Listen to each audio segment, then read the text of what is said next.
नमस्कार दोस्तों, मेरा नाम सुमित त्रिपाठी, आप सभी का स्वागत करता हूँ। आज हम मार्केटिंग के बारे में पढ़ेंगे। मार्केटिंग क्या होता है, सेलिंग क्या होता है, ऐसे बहुत सारे कॉन्सेप्ट्स को कवर करेंगे।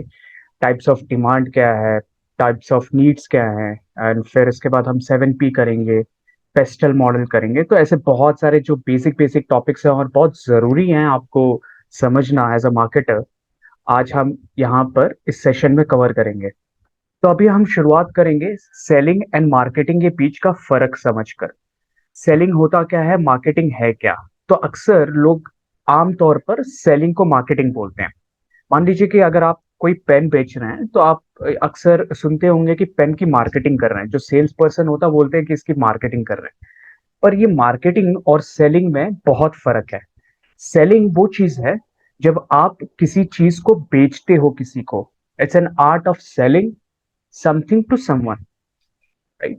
अगर आप किसी चीज को बेच रहे हो, ये एक कला है और इसे बोलते हैं सेलिंग। सेलिंग में कोई भी मार्केटिंग टेक्निक्स यूज नहीं होता, पर ये एक पार्ट है मार्केटिंग का। मार्केटिंग आपको लीड्स जनरेट करके देता है।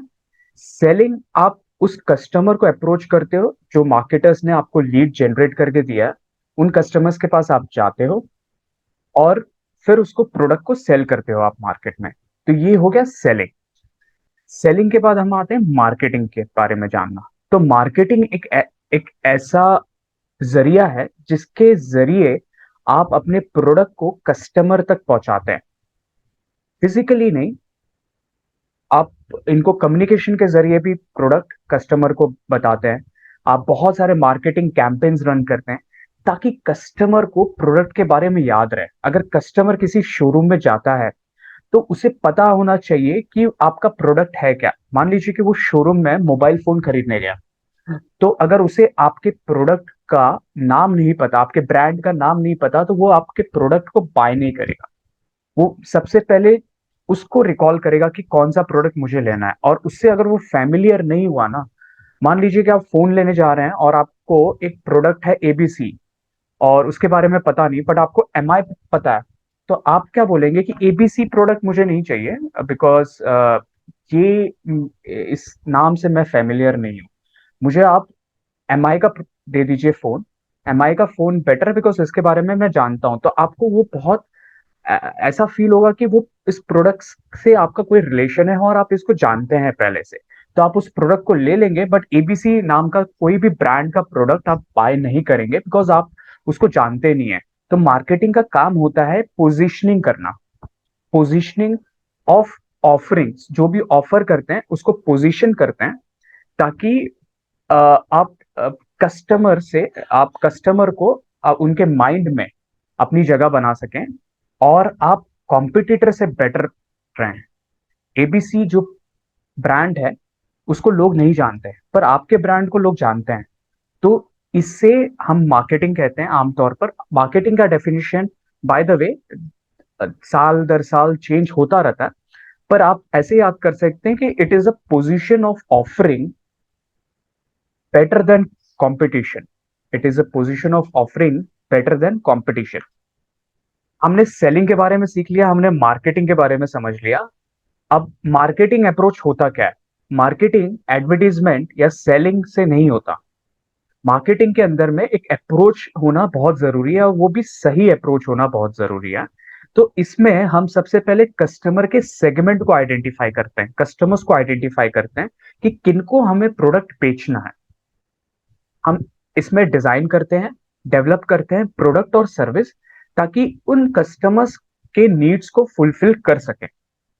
फिर जैसे ही हमारा डिजाइन, डेवलप और मैन्युफैक्चर हो जाता है प्रोडक्ट, हम उसके बेनिफिट्स को कम्युनिकेट करते हैं कस्टमर्स को ताकि उनके माइंड में एक यूनिक प्लेस जनरेट हो जाए। इसका मतलब है कि आपको अब अगर मैंने बोला कि आईफोन, तो आपके माइंड में एक यूनिक प्लेस क्रिएट हो चुका है। पर वही अगर मैं बोलूं एमआई, तो उसका एक प्लेस अलग है। आप एमआई को एक आम तौर पे आम लोगों के लिए मानते हैं कि एमआई एक ऐसा फोन है जो कोई भी व्यक्ति ले सकता है जिसका बजट 10 से 20 हजार के बीच में हो। पर आईफोन वही ले सकता है जिसका बजट 50 हजार से ज्यादा हो।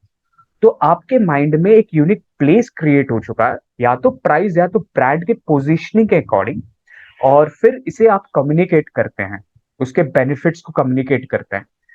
इसके बाद आप डिलीवर करते हैं कस्टमर को वो प्रोडक्ट और सर्विस, और जैसे ही आपने डिलीवर कर दिया, रिटर्न में आपको प्रॉफिट मिलता है। तो ये मार्केटर का अप्रोच होना चाहिए। अब आते हैं कोर मार्केटिंग कॉन्सेप्ट्स में, जो बहुत जरूरी है आपको समझना कि ये नीड्स, वांट्स और डिमांड्स होता क्या है। अच्छा, बहुत सिंपल तौर पे अगर हम इसको समझना चाहें तो आप समझ सकते हैं कि नीड वो चीज होती है जिसकी हमें जरूरत होती है। कोई मार्केटर किसी नीड को क्रिएट नहीं करता। जैसे कि फूड हो गया, इसकी जरूरत आपको है, आपको भूख लगी है, ये हो गया आपका नीड।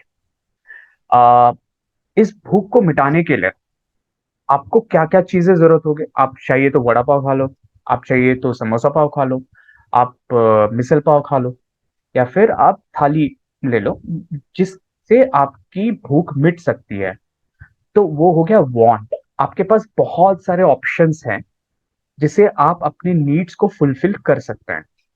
अब इन दोनों के बीच में आता है डिमांड। डिमांड क्या होता है कि एबिलिटी टू बाय।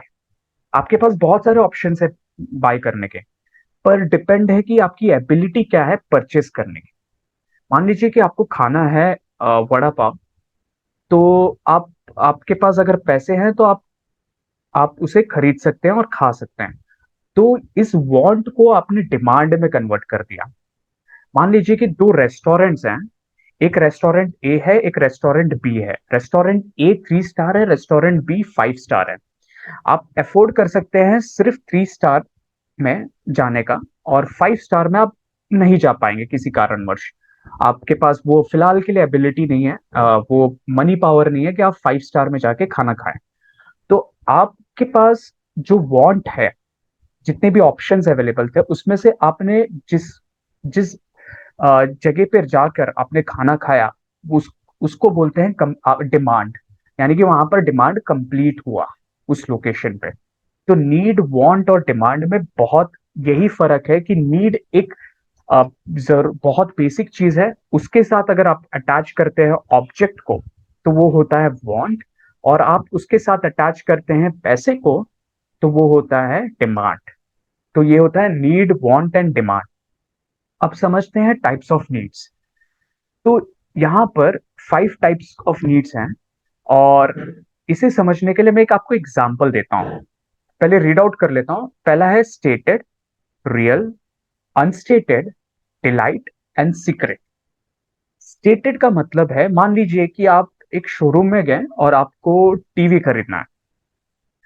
टीवी खरीदना है, आपने शोरूम के मालिक को बोला कि मुझे टीवी खरीदना है। ये हो गया आपका स्टेटेड डिमांड। आपने स्पष्ट तौर पर बोल दिया उन्हें कि मुझे ये चीज चाहिए।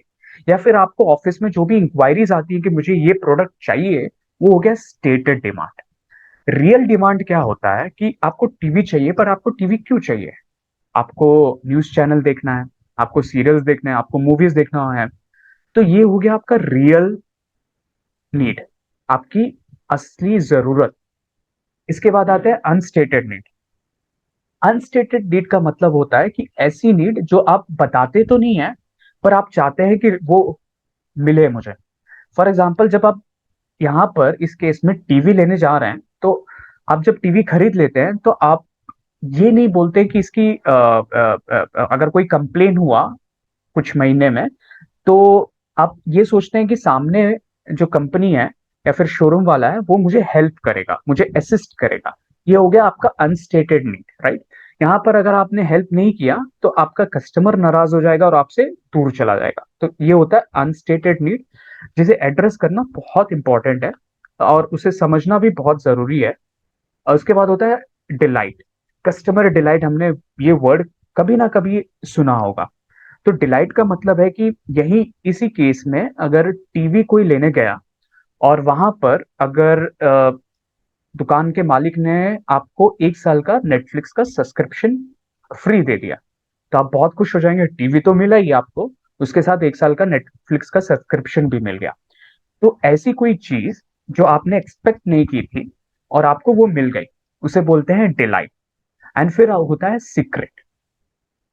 आपने टीवी क्यों लिया, राइट? आपने बोल दिया कि टीवी लेना है बिकॉज आपको न्यूज चैनल मूवीज देखना है, बट ऐसी ऐसी कुछ जरूरत होती है जो आप बताते नहीं है, पर वो सीक्रेट होती है। और जैसे कि आप इस केस पे टीवी इसलिए ले रहे हैं ताकि आपका जो पड़ोसी है उसके पास जो टीवी है, आप उससे बहुत बेहतर दिखना चाहते हैं, आपके पास एडवांस लेटेस्ट और लंबा बहुत बड़ा टीवी आपने खरीद लिया है ताकि आप शो ऑफ कर सके। शो ऑफ एक सीक्रेट नीड हो सकता है।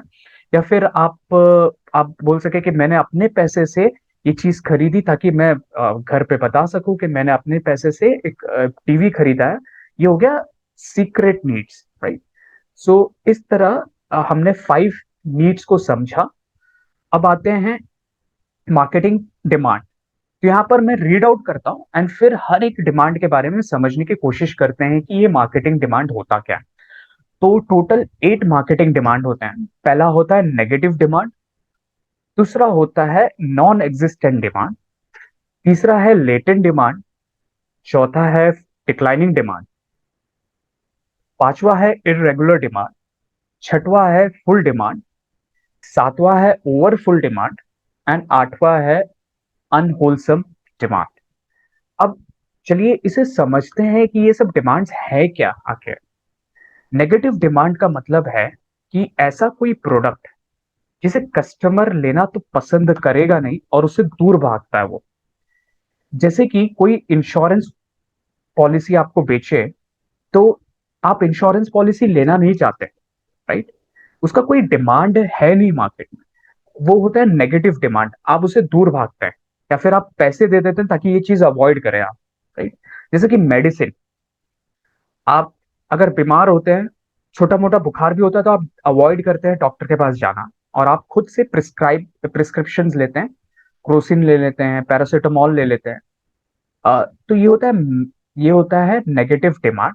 आप मेडिसिन डॉक्टर से लेते नहीं है ताकि आप इस चीज को अवॉइड कर सकें, डॉक्टर को अवॉइड कर सकें आप, या फिर मेडिसिन को अवॉइड कर सकें। तो ये होता है कि आप पैसे देते हैं किसी चीज को अवॉइड करने के लिए, या फिर कंज्यूमर इसको पसंद बिल्कुल नहीं करता, इसे बोलते हैं negative demand. Non existence demand मतलब कंज्यूमर को इस प्रोडक्ट के बारे में बिल्कुल पता नहीं है, या फिर वो अनइंटरेस्टेड है इस प्रोडक्ट में। एक टाइम था जब ब्लैकबेरी ने इस तरह से फोन लॉन्च किया और उन्होंने वो दौर था जब हम स्मार्टफोन की तरफ बढ़ रहे थे। तो उस टाइम पे ये होता है नॉन एग्जिस्टेंस डिमांड, इसकी जरूरत नहीं थी, पर इन्होंने प्रोडक्ट लॉन्च कर दिया। मार्केटर्स ने सोचा कि प्रोडक्ट का डिमांड है, पर वो गलत फहमी में थे, इस प्रोडक्ट का कोई डिमांड नहीं था, पर उन्होंने प्रोडक्ट लॉन्च कर दिया। और फिर कस्टमर ने अपना इंटरेस्ट शो नहीं किया इसमें बिकॉज लोग अपने आप को अपग्रेड कर चुके थे। तो इसे बोलते हैं नॉन एग्जिस्टेंस डिमांड। देन आते हैं लेटेंट डिमांड। ऐसा डिमांड जो कस्टमर चाहता है कि उसके पास वो प्रोडक्ट हो, या वो रिक्वायरमेंट फुलफिल कर सके वो प्रोडक्ट, बट अभी तक वैसा कोई प्रोडक्ट मार्केट में आया नहीं है। जैसे कि यहाँ पर हमने इवोल्यूशन ऑफ मोबाइल फोन्स देखे कि मोबाइल फोन कैसे इवॉल्व हो रहा है, और आज हमारे पास सबके पास टच स्क्रीन है। पर ऐसा कोई अगर मोबाइल फोन आ जाए, चार्जिंग की जरूरत ही नहीं है, लाइफ टाइम चार्जिंग हो उसके, और लाइफ टाइम हम है उसे यूज कर सके बिना चार्जिंग के। तो ये हो गया लेटेंट डिमांड। इसका डिमांड है मार्केट में, पर ऐसा कोई प्रोडक्ट एग्जिस्ट ही नहीं करता। मे बी शायद फ्यूचर में ऐसा कोई प्रोडक्ट हो या ना हो, पर ऐसे कुछ डिमांड्स होते हैं जिनका अभी कोई एग्जिस्टेंस नहीं है, बट फ्यूचर में हो सकता है।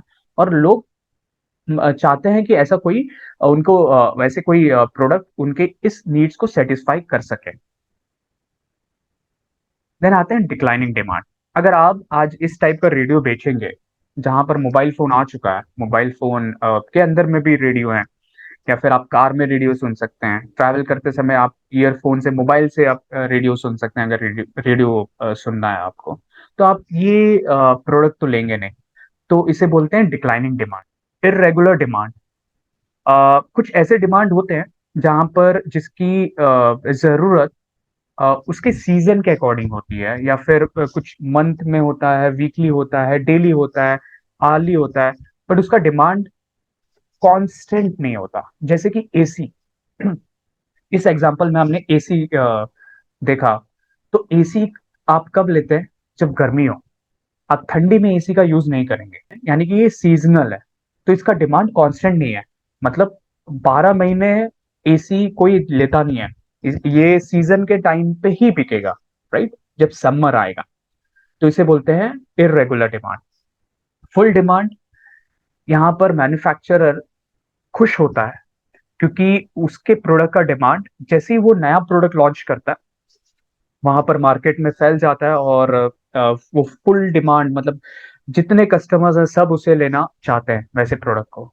जैसे कि वन प्लस जब इन्होंने 10 Pro 5G लॉन्च किया, तो जो मार्केट में क्रेज था, मार्केट में लोगों ने प्रोडक्ट बाय किया इसे। जैसे ही लॉन्च किया वैसे ही कुछ दिनों बाद इस ये प्रोडक्ट आउट ऑफ सेल हो गया। वैसे ही एमआई के ऐसे प्रोडक्ट्स हैं, हम आईफोन जब लॉन्च करता है तो वो होता है फुल डिमांड, जहां पर जैसे ही कस्टमर के सामने वो प्रोडक्ट आता है, कस्टमर उसे बाय करते हैं क्योंकि उस कस्टमर के नीड्स को वो सेटिस्फाई कर रहा है, और कस्टमर बाय भी करना चाहता है वैसे प्रोडक्ट को, तो उसे बोलते हैं फुल डिमांड।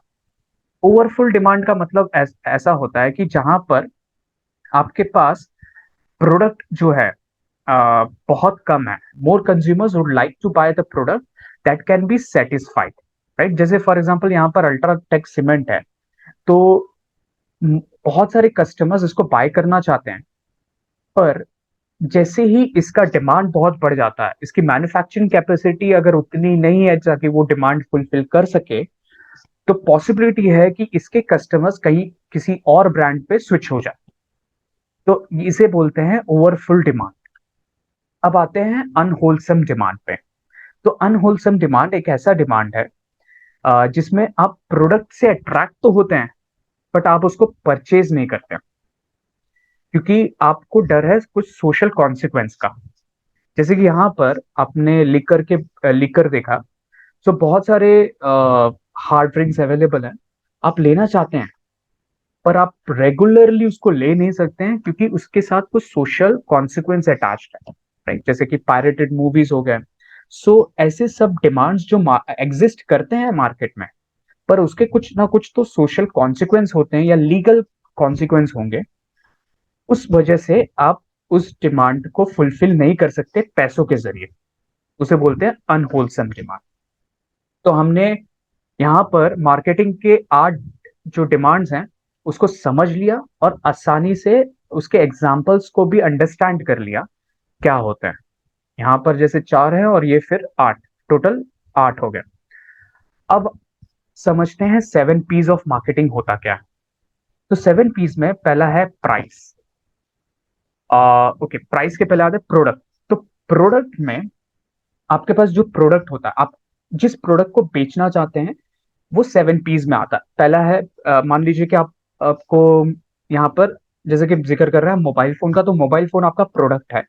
मोबाइल फोन के साथ साथ पैकिंग कैसा है, उसके अंदर में आप कैटलॉग्स अगर कुछ डाल रहे हैं या फिर चार्जर दे रहे हैं तो किस तरह से पैकिंग करते हैं, तो वो हो गया आपका प्रोडक्ट, राइट? आप किस प्रोडक्ट को बनाना चाहते हैं। एक बार आपका प्रोडक्ट रेडी हो गया, तो ये बहुत इंपॉर्टेंट है कि आपको समझना चाहिए कि प्राइस क्या होगा उसका, राइट?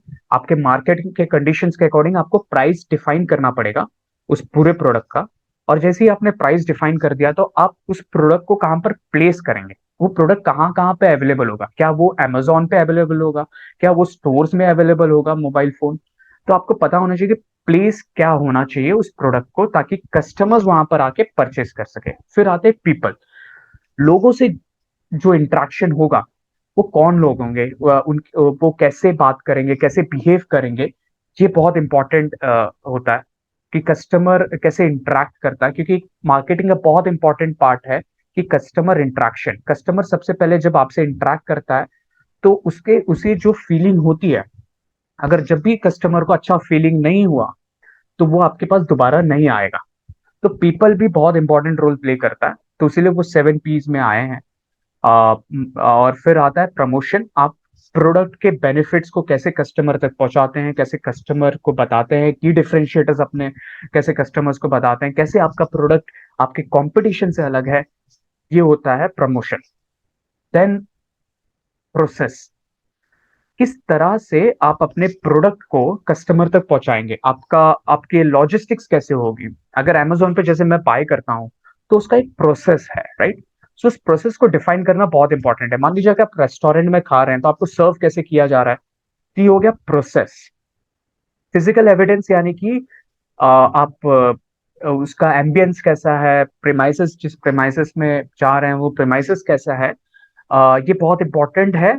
कभी कभी ऐसा हो सकता है कि प्रोडक्ट आपका उस लेवल पे ना हो, मान लीजिए कंपटीशन से आपका प्रोडक्ट उतना बेटर ना हो, बट आपका एम्बियंस बहुत अच्छा है, तो ये बहुत मैटर करता है। मान लीजिए रेस्टोरेंट में कुछ लोग आ रहे हैं खाने के लिए, रेस्टोरेंट ए है और रेस्टोरेंट बी है। रेस्टोरेंट बी का एम्बियंस अच्छा नहीं है बिल्कुल, बट खाना बहुत अच्छा है, प्रोडक्ट बहुत अच्छा है। बट रेस्टोरेंट ए का प्रोडक्ट जो है, या उसके जो खाने हैं, वो उतना अच्छा नहीं है, पर ठीक ठाक है। और उसका उसका जो इंफ्रास्ट्रक्चर है बहुत अच्छा है, बेहतरीन है, एम्बियंस बहुत बेहतरीन है। तो लोग वहां पे ऑफकोर्स सेल्फी लेना चाहेंगे, वहां पर टाइम स्पेंड करना चाहेंगे। तो वैसे हो गए फिजिकल एविडेंस। तो फिजिकल एविडेंस भी बहुत जरूरी है। पहले 4P हुआ करता था, जहां पर product, price, place and promotion था। अब उसमें 3Ps और ऐड कर दिए गए, people, process and physical evidence. तो अब ये हो गया 7 Ps ऑफ मार्केटिंग मिक्स। हमने ये सब चीजें समझ ली। अब आते हैं हमारे लास्ट टॉपिक आज के सेशन का। इसे बोलते हैं पेस्टल। तो पेस्टल क्या होता है? ये बहुत जरूरी होता है जब भी आप किसी प्रोडक्ट को एक ऐसे मार्केट में लेके जाएं जो आपको पता ना हो। तो आपको सबसे पहले ये पता होना चाहिए कि उसका उसके जो पॉलिटिकल वहां पर पॉलिटिकल सिचुएशंस कैसा है, right? So political situations, P stands for political, right? कि टाइप्स ऑफ गवर्नमेंट कैसा है, गवर्नमेंट के टाइप्स बहुत इंपॉर्टेंट रोल प्ले करते हैं। जैसे कि इंडिया में आपको ये पता होना चाहिए कि अगर इंडिया में आपको बिजनेस करना है, तो कौन सी गवर्नमेंट है। अगर अक्सर ऐसा देखा गया है कि जब भी गवर्नमेंट चेंज होती है या फिर अनस्टेबिलिटी होती है, तो वहां पर लोग जाना पसंद नहीं करते वैसे कंट्रीज में। तो वैसे कंट्रीज में जो बिजनेस होता है वो इम्पैक्ट करता है।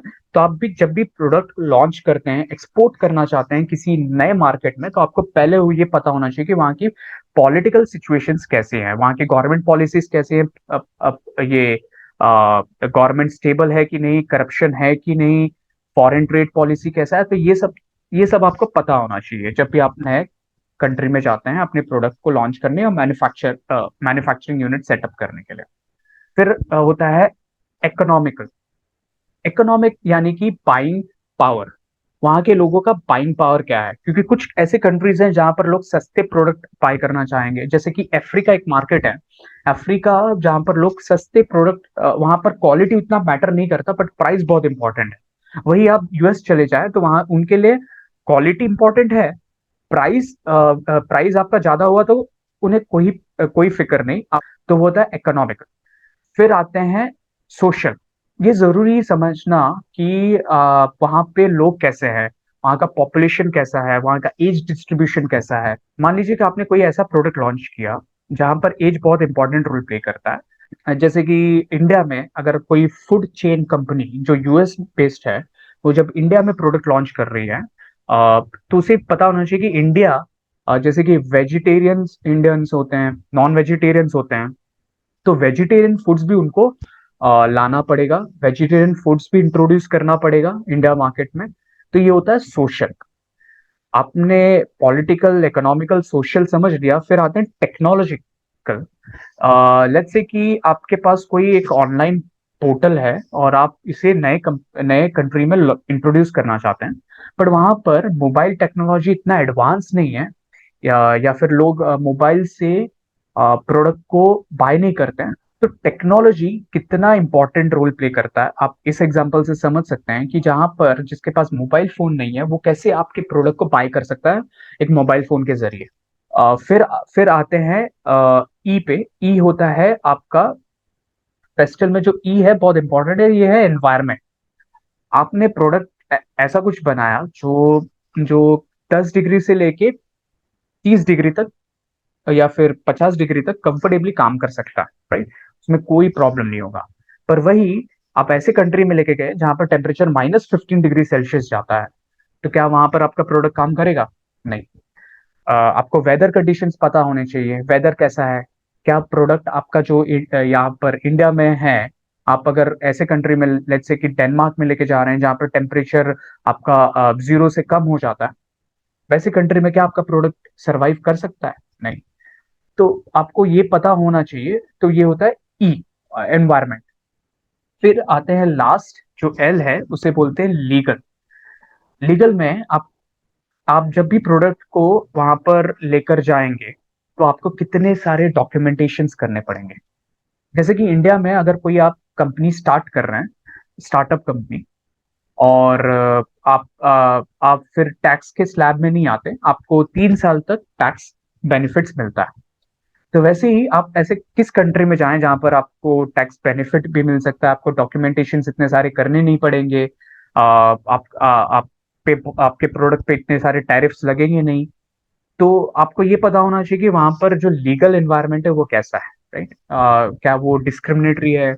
क्या वो आपको एम्पावर करता है कि आप वहां पर जाके बिजनेस कर सकें? या वहाँ का कॉपीराइट या फिर पेटेंट लॉ कैसा है? तो ये सब चीजें आपको पता होना चाहिए आप जब भी अपने प्रोडक्ट को किसी नए कंट्री में इंट्रोड्यूस कर रहे हैं। तो ये होता है पेस्टल। पेस्टल हमने समझ लिया, हमने प्रोडक्ट को इंट्रोड्यूस भी कर दिया। तो एक बार समराइज कर देता हूं कि हमने आज क्या क्या सीखा। हमने मार्केटिंग और सेलिंग के बीच का जो फर्क है, जो डिफरेंस है, उसको समझा। फिर उसके बाद हमने मार्केटिंग अप्रोच को समझा। फिर उसके बाद हमने टाइप्स ऑफ नीड्स को अंडरस्टैंड किया, नीड्स क्या होता है, वांट्स क्या होता है, और डिमांड क्या होता है, इसको भी समझा। टाइप्स ऑफ नीड्स भी हमने कवर किया। फिर इसके बाद टाइप्स ऑफ डिमांड कवर किया हमने, 7 Ps कवर किए, पेस्टल्स कवर किए।